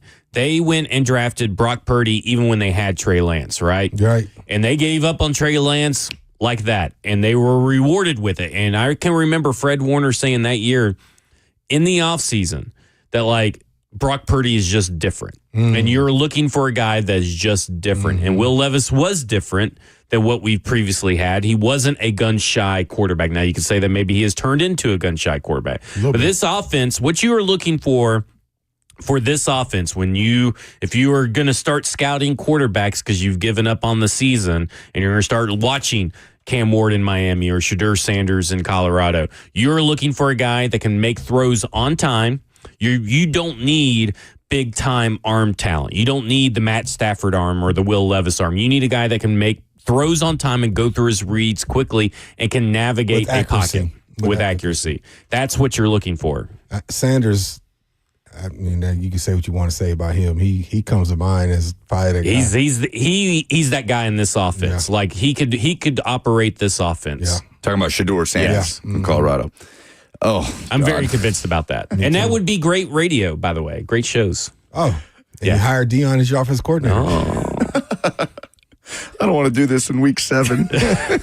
David in Hopkinsville is next. Hey, David. Hey, guys. How's it going today? All right, man. Hey, good.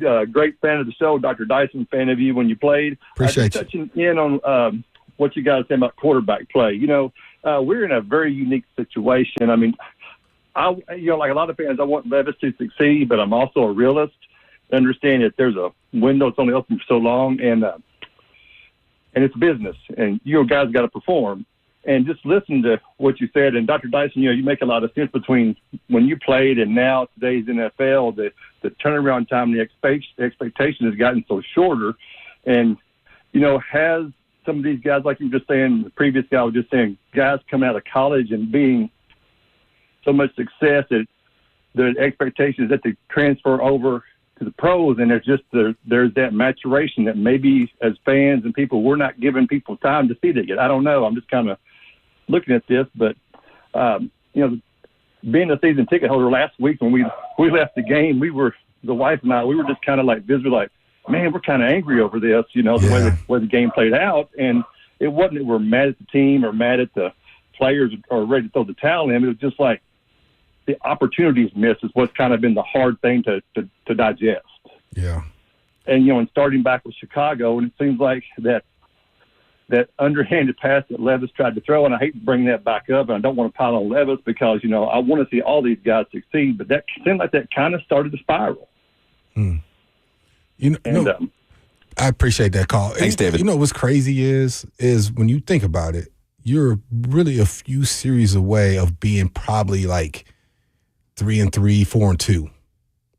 There's a couple games in there you're like, they's got their head beat in, like today and probably Green Bay. Yeah. You should be 3-3. Yeah. Right? We could say you should have one against the Bears. You should have one against the Jets. Should have been the Jets. Yeah, but you didn't. You didn't. Right. And then this one, and I think Green Bay, they just got beat. Yeah. But that doesn't matter because at the end of the day, you lose, whether it's a half a point or 5 points or 28 points, you still lost.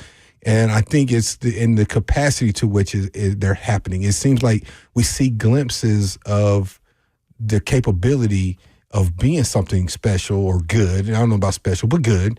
And then there's this period, or two, this whole second half was just like they look like they're going to get the number 1 pick overall, as opposed to the first half where you thought this is a competitive football team that might be fighting for the division. It's just the Jekyll and Hyde, I think, is what fans are starting to get frustrated with. Yeah. Being consistently inconsistent. Yeah, there you go. Again, in the first half, Titans outgained the Bills 217-90. They were efficient on offense. Mason Rudolph, 18 of 23, 155 yards and a touchdown. Probably should have found a little more separation on the scoreboard. You look at those numbers and you think should be better than 10-7. Maybe 17. You never really put Buffalo Bills in a place where they feel they have to start pressing. Right, exactly. They were able to still play their game, and that's been the issue. You're the one getting pressed. You're the one falling behind. That is the issue. You need to make another team fall behind like you did in Miami game and eventually just continue to find ways to win games and maintain and stretch your lead. And this team hasn't been able to do that in years. Yeah. Years, not just this year, years. And Titans got the ball to start the third quarter. Right? So you had an efficient first half where maybe you didn't capitalize as much as you should. You've got a lead on the road. You get the ball in the third.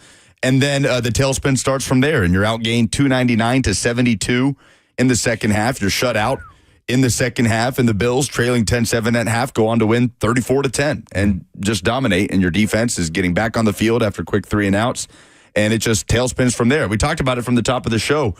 The Titans have gotten off to good starts in games, and then it seems like as soon as the pendulum swings the other way, they never get it back. You could just feel it. Like, as a fan, I think I started feeling it 2 years ago when you're like, oh, well, it's just too insurmountable. Like, the other team scored a touchdown, and now the Tennessee Titans in the second half are down by 3. It's over for this Tennessee Titans team. That's just how it's been for me for like the last few years. Is that something that you can feel, Dice, as a player on the field, as a fan, and you watch and it starts to slip away, and then when the Bills take a one-score lead late in the game. I mean, their first lead didn't come until, I don't have my notes in front of me, pretty late in the game before they had their first lead of the ball game. They scored to make it 14-10, 10:23 to go in the third. So 4-point lead, first lead of the game. They go up 7, and it's still a one-possession game going into the fourth quarter, but the Bills up 7 going into the fourth. It felt like game over because the offense hadn't been able to move the ball the entire third quarter. It felt like the momentum was completely on the Bills' side, and we have yet to see the Titans take back momentum at any point this season. Is that something that you think you feel on the offensive side as a player once that starts to slip and that rope is just kind of sliding out of your hands, so to speak? Does that kind of trickle down, do you think, on the sideline the way it does when you're watching? No, not at that point. I think you still think it's a one-possession game. At that point, we just need to your point, execute better, eliminate our mistakes, and we still have a shot. Because we've proven, even within that moment of that game, that we have the ability to move the football. We just got to find that quote-unquote magic again. So, no, I think up until you start having those is ballooning on us moments, or whether it be a block punt, an interception for a touchdown, a fumble here, those kind of moments, then you're like, dang, what happened? Then, yeah. But when you're talking about the change of quarter, even though you haven't done much, and you're still basically a one possession away from tying this game or taking a lead or whatever it might be, I still think you have that sense of competitor that we can get it done. And, and then when it starts ballooning on you, then, yeah, you start thinking like, well, shoot, they got us today. We just go back, regroup, watch this, get better for the next one. 615-737-1045. A couple lines are open. We will be with you until 6:30 and then pitch to Westwood One coverage of Sunday Night Football, Steelers and Jets. We'll continue to take your calls. Maybe take a quick look around the NFL. An interesting Week 7 so far in the Sunday slate. Niners and Chiefs currently underway. This is Titans Talkback, presented by Lee Company. The Titans trust their home stadium to Lee Company to tackle their HVAC, plumbing, and electrical problems. They can protect your home, too. Your next play, visit LeeCompany.com. Lee Company, all you need. To the phones when we come back on 104.5 The Zone.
Titans fall in Buffalo 34-10, dropping a 1-5 in the 2024 season. We've been breaking it down this afternoon on Titans Talk Back, presented by Lee Company.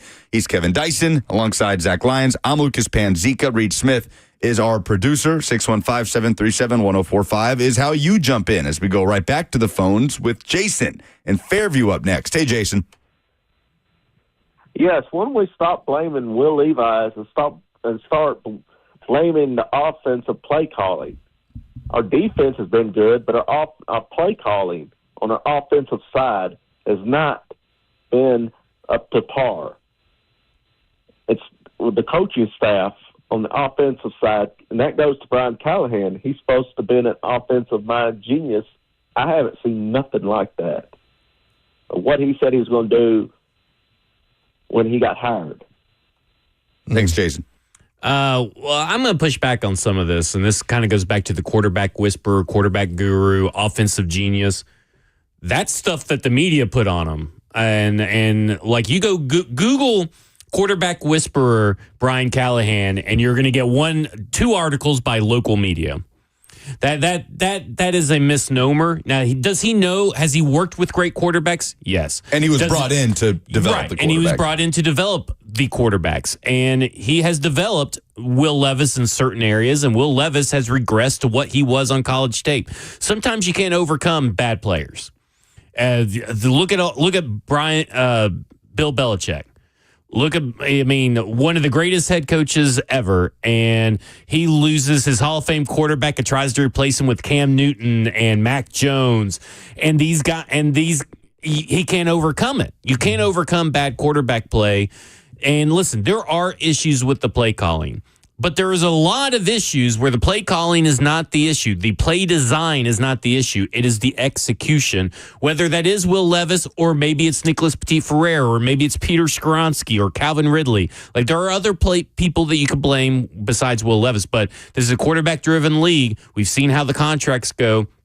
You live and die by the quarterback. Every coach lives and dies by the quarterback. And there are only a handful of people that can overcome bad quarterback play. Kyle Shanahan being one of them, but he can only do it for 3 games, right? And like Nick Mullins looked pretty competent. C.J. Beathard has looked pretty competent with Kyle Shanahan, but it doesn't last. Mm-hmm. And at the end of the day, you can't overcome bad quarterback play. No, you can't. But I think Jason's counterpoint, not to speak for Jason, he's not on the line anymore, would probably be, well, Levis didn't play today. So what's your explanation for that? Well, that's just Mason Rudolph. Yeah. Listen, I don't like the 2 calls up. There's play sequencing issues. That's where I guess I get into a little bit of the minutia of this whole situation. I don't blame the scheme. Now, does he have bad play calls? Yes. Mm-hmm. Does he sequence bad plays together? Yes. Does he lack sometimes a counterpunch? Yes. But you can go to a lot of offensive coordinators around the league, whether they're a head coach or not, and see some of those same issues rear their ugly head. We've seen those issues even with Art Smith, right? Like Art Smith, who was arguably the greatest offensive coordinator of the last 10 years.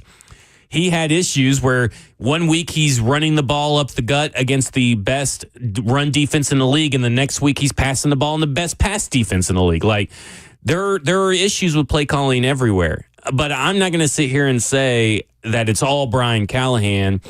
He shares his blame. Everybody, when your team is losing 1-5, and you only won 1 game, everybody shares in the blame. But I think that he has earned the right to have a little bit of trust. He's got a great pedigree. He's got a great background. But this idea that he was some quarterback guru, quarterback miracle worker, offensive genius that was on the level of Sean McVay was never unfounded. He got the validation from Peyton Manning, and I think especially in this community, that carries a lot of weight, if not all the weight. You know, when Peyton Manning validated him, like saying he was instrumental with him in Denver, I mean, that carries a lot of weight with people, right? And they kind of ran with that. But there's kind of a couple of thoughts with that. Like,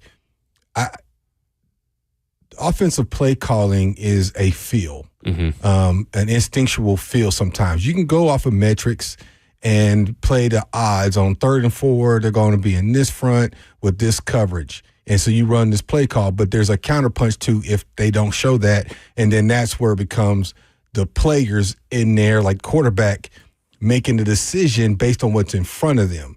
And the thing is, like, processing what, like, people like Tom Brady and Peyton Manning and guys like that and Aaron Rodgers are guys like that who, and as we're watching Mahomes, guys like that who process things so well, who understand coverages. Even when you try to disguise stuff, it doesn't matter.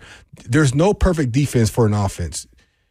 Offenses are designed for just about every thing you do on defense. Now, it becomes about the one-on-one battles. It becomes about timing, to your point, Zach, and execution.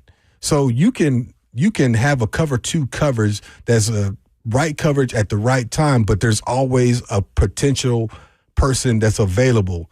It's just a matter of, does my tackle miss his block? Does my quarterback see the read? Does my receiver fall down? Does he misread his route adjustment? Like, it becomes those sorts of things.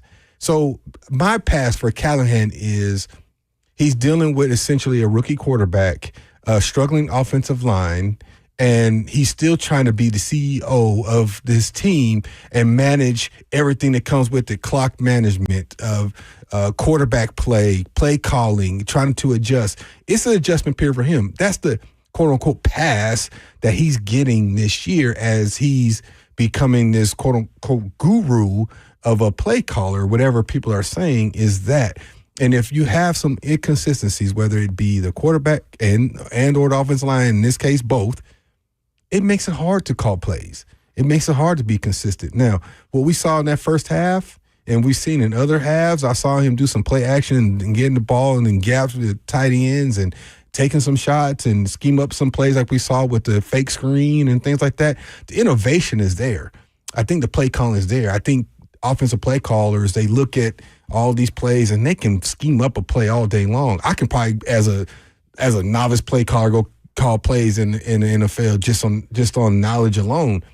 But you got to have an instinct for it, a good flow for it. You got to have execution for it. And that's not what we're seeing right now. Right. He's still trying to find, I mean, like you said, he's a rookie play caller. He's still trying to find that feel himself. There's times when Denard Wilson, and listen, Denard Wilson, good point. I have no issue with Denard Wilson. I have no issue with the defensive performance for the most part. I mean, outside the Green Bay game, even today's performance, I thought that, listen, there was a few hiccups by Denard and all this kind of stuff, but for the most part, you know, he's still finding his feel for the game. I mean, there's times where Kenneth Murray ends up like last week. There are bad play calls in every game. Yeah.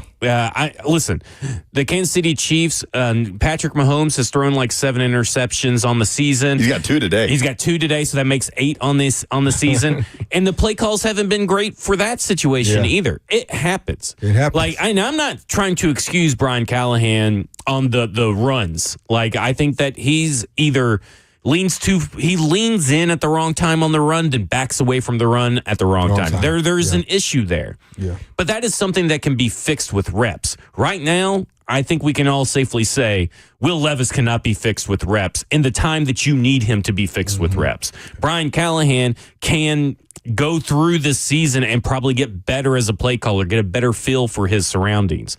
I'm not ready to give up on this Brian Callahan offensive head coach, kind of deal. Like Brian Daboll. I think we can all agree that Josh Allen, one of the best reasons why Josh Allen is Josh Allen is because Brian Daboll, right? Yeah. Well, he goes up there with the idea that, hey, I can turn Daniel Jones into Josh Allen. Well, guess what? Daniel Jones stinks. At the end of the day, you go in with the plan, and that plan sometimes fails. Yep. He managed to get a little something out of him, right? And then today was rough for the New York. By the way, talk about miserable fan bases. I know Titans fans are going through it today. The New York Giants get blown out 28-3 to their division rivals, the Eagles, to drop to 2-5.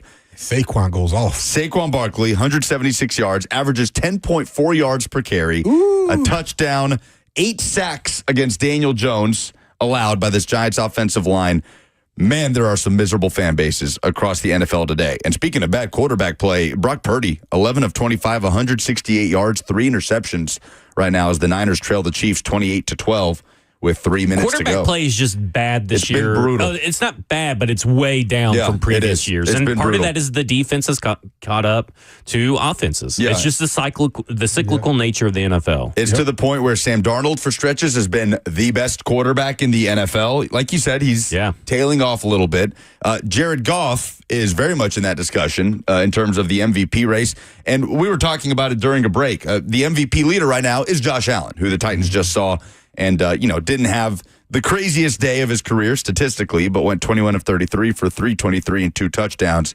Only ran it 3 times for 1 yard. So missed tackles today, right? I mean, that's a big issue, and that was the issue in Green Bay because the margin of error for this team is so small. Missed tackles, just you cannot have them, and unfortunately, that is just part of the game. Sometimes you're going to miss a tackle. You're not going to play a perfect 10 out of 10 game. Yep. But the Titans have to have, because of their quarterback situation and the offensive line situation and drops, have to have a perfect 10 out of 10 game from the defense to even have a chance. And that's unfair to the defense. And that's just kind of how life is right now. get back to your phones when we come back as we take our final break on Titans Talkback presented by Lee Companies. The Titans fall in Buffalo 34-10. More of your calls next on 104.5 The Zone.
Titans Talk Back, presented by Lee Company. All you need. Visit them online at leecompany.com as the Titans fall in Buffalo 34-10. Alongside Kevin Dyson and Zach Lyons, I'm Lucas Panzica.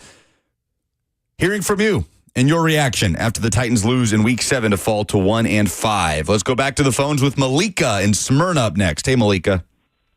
Hey, guys. Dr. Dyson, I can't believe I'm talking to you. You were an awesome football player. Here's the thing.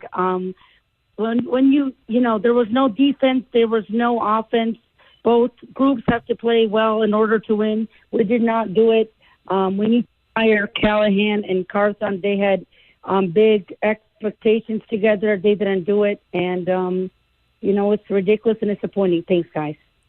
Thanks for the call, Malika. Wow.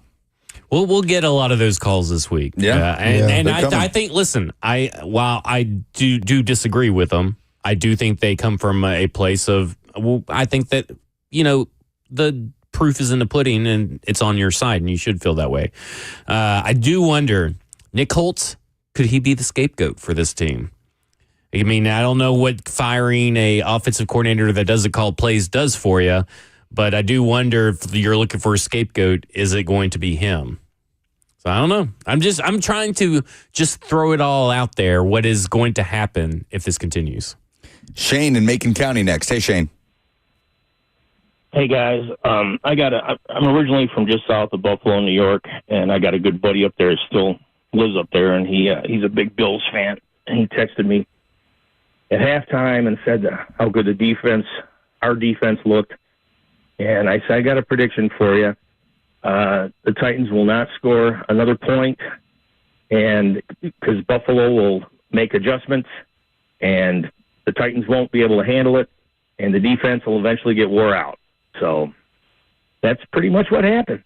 And one more thing. Is there any – I thought I never utter these words in my life, but is there any way we can watch the Ravens games on the local markets so we can see what King Henry's doing? Because I'd rather see that than watch crap we're seeing every week.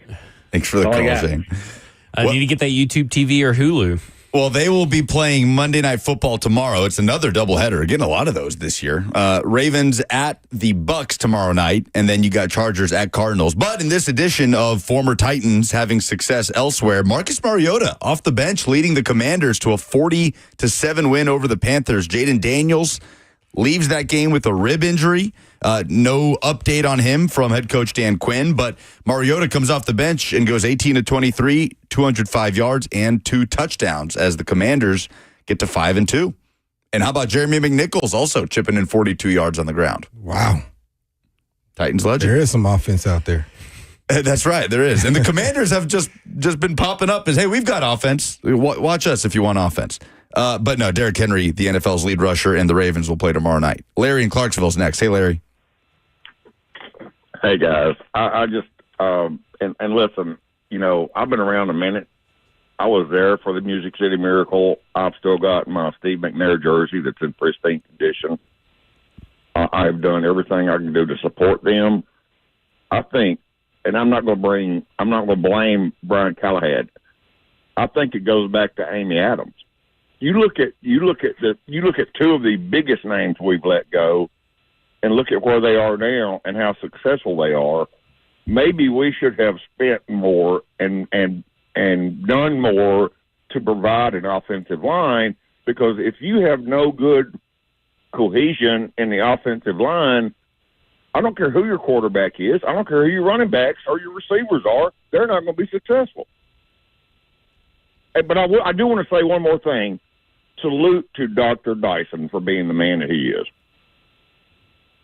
I appreciate that, brother. Yeah, thanks for the call, Larry. Yeah, the offensive line is not living up to expectations under Bill Callahan. I think that is safe to say. And that seems... I think that's where my argument is we're telling that all of a sudden this coach is going to hear and the woes go away. Yeah. Players make coaches more so than coaches make players, and especially in the league. I agree. I think that is what's lost on everybody is that players make the coaches. I mean, you talk about Bill Callahan's, and I'm not saying anything about Bill Callahan's history, but if you look at the best players that Bill Callahan coached, they got all pros and all this stuff, first-round picks. high second round picks, free agents, high priced free agents. So we got to, let's call a spade a spade. It's a perfect example of now he can progress. Like he can make someone like Dylan Radins into an average NFL right guard. Who quietly has been one of the one of the more consistent players on the offensive line. J.C. Latham, a rookie, put him over, take him from the right side, put him over on the left side, and he looked like a competent, really one of the better rookies of the entire draft class at the left side. He'll be on the all-rookie team. Right. Skoronski, having trouble adjusting, but he is getting a little bit better. Lloyd Cushenberry is getting a little bit better, but there's some center exchanges between a quarterback that he's not used to that were fumbled today. But Cushenberry, since the bye, has looked better. Obviously, I don't know if there's any coach that can do anything with NPF, Jalen Duncan, and Leroy Watson at this point. So, I mean... NPF played well early on. Remember, like, when he first came in, he was playing well. He thought, okay, got a guy. And so maybe that was why they moved the rookie to the left side. I mean, you know, Latham has always been a right side guy. So to your point earlier, thought, well, you got your right tackle, but then he moved to left, and he's showing he's serviceable, and he could potentially be a perennial, maybe a Pro Bowler even on that side. It's just NFL is about self-motivation and reflection and accountability, right? Like, watching yourself, knowing your gaps, learning your weaknesses, and expanding on those, getting better at your weaknesses. But the problem is, and it's not a problem, part of the problem, I should say, is a lot of those guys you mentioned, especially on the interior side, like Radins, for example. Radins has played 4 of the 5 positions throughout his tenure. He hasn't been able to be somewhere at a consistent rate to get better.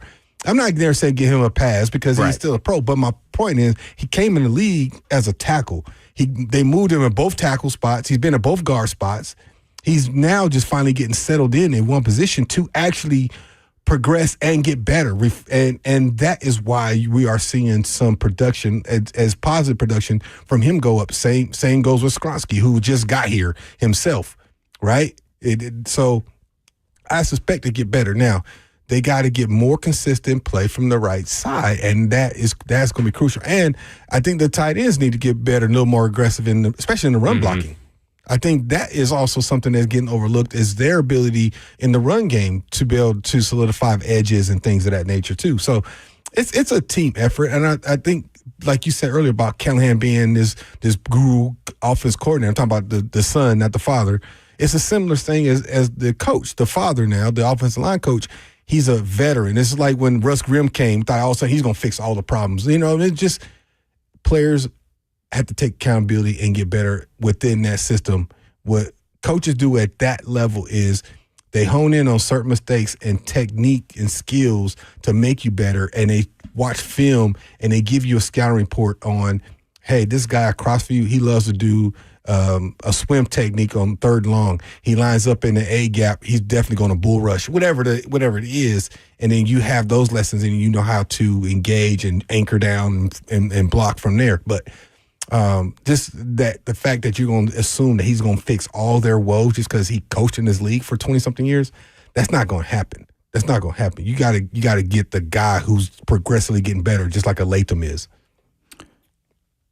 Yeah, I mean that kind of sums it up with the Bill Callahan discussion. I think people were on one side of that coin that because they hired Bill Callahan, the offensive line was going to go all the way back, you know, to being competent and being a strength of the roster. Right.